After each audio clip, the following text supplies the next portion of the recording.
उन्होंने कहा कि देश बेचने वाला बजट बना है। नहीं, उनको तो उनके पूरे परिवार को बेचने खरीदने का आदत है। वो सब कोई तो स्कूटर पर आदमी ढोता है, तो साढ़ो ढो लेते हैं, इसलिए वो एक्सपीरियंस है। तेजस्वी यादव को इतना ही जानकारी रहता तो बाप माँ के नाम पर लोग झंडा उड़ाता है, यहाँ जोड़ के दांत निपोड़ के माफी मांग ले चलते। जब विपक्ष के नेता है उस 8वें पास है, वो क्या जाने गया, बांझ का जाने पर सौती। नमस्कार, मेरा नाम आलोक है, आप लाइव स्ट्रीम देख रहे हैं। कल केंद्रीय वित्त मंत्री निर्मला सीतारमण ने देश का बजट पेश किया है और ऐसे में अब सवाल खड़े हो रहे हैं कि कैसा बजट है ये, बिहार को क्या मिला।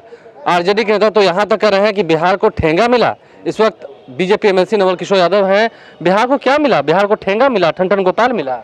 देखिए, ऐसा है कि बदतमीजों के जवाब देने के लिए हम लोग यहाँ बैठे हुए नहीं हैं, जिनको लोकतंत्र में बोलने का तमीज नहीं हो, भाषा पर नियंत्रण नहीं हो, परिवार पर नियंत्रण नहीं हो, कैरेक्टर पर नियंत्रण नहीं हो, उनके बातों का जवाब हम लोग नहीं देते हैं। ये भारत का ये जो आया है बजट, ये भारत का बजट है और बजट को समझने के लिए कोई 6 क्लास 7 क्लास 8 क्लास के पढ़ने वाला आदमी इकोनॉमिकल डाटा को नहीं समझ सकता है। उसके लिए बीए एमए पढ़ना पड़ता है, एमकॉम करना पड़ता है। पहले पढ़ाई लिखाई कर ले, फिर भारत के जो भारतीय बजट बना है, जो गाँवों के लिए बजट बना है, जो किसानों के लिए बजट बना है, जो अधिक उम्र के लोगों के लिए बजट बना है, जो शिक्षा का बजट बना है, जो स्वास्थ्य का बजट बना है, जो आत्मनिर्भर भारत का बजट बना है। इसमें उन्होंने कहा कि देश बेचने वाला बजट बना है। नहीं, उनको तो उनके पूरे परिवार को बेचने खरीदने का आदत है। वो सब कोई तो स्कूटर पर आदमी ढोता है, तो साढ़ो ढो लेते हैं, इसलिए वो एक्सपीरियंस है उनको खरीद बिक्री का। पहले कहिए कुछ पढ़ाई कर ले, फिर भारत के बजट समझे। नहीं, जैसे कि सर आप लोगों में कहीं ना कहीं कुछ तनाव तो चल रहा है ना, आखिर बिहार में भी जेडीयू बीजेपी में काला तनाव काला चलेगा। यहाँ हमारे गठबंधन में किसी से किसी को कोई तनाव नहीं चलता है, एकदम मिली भगत से चलता है। 2 महीने हो गए, अब तक मंत्रिमंडल का विस्तार नहीं हुआ। 2 महीने का 4 महीने भी हो सकता है। मंत्रिमंडल का विस्तार किसी दिन हो जाएगा, जिस दिन मुख्यमंत्री जी चाहेंगे उस दिन मुख्यमंत्री जी कर लेंगे। आज बोल रहे थे कि कुछ तो खटपट है, तब तो इन लोग में कोई दिक्कत हो रही है। अच्छा, तेजस्वी यादव को इतना ही जानकारी रहता तो बाप माँ के नाम पर लोग झंडा उड़ाता है, यहाँ जोड़ के दांत निपोड़ के माफी मांग ले चलते।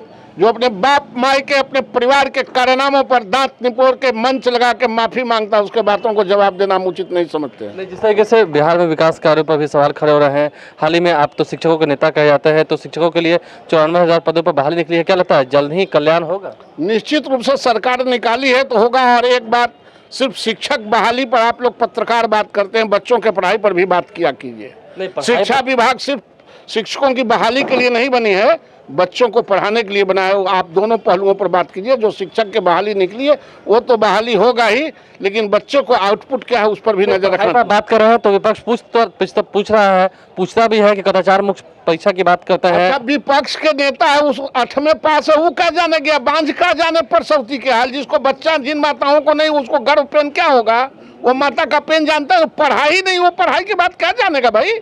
ये पढ़ल लिखल आदमी के सवाल का हम जवाब देते हैं, हम जाहिलों का सवालों का जवाब नहीं देते। क्या लगता है बिहार में जल्द ही कुछ आगे मंत्रिमंडल का विस्तार होने वाला है? निश्चित रूप से मुख्यमंत्री जी जब चाहेंगे तब कर लेंगे।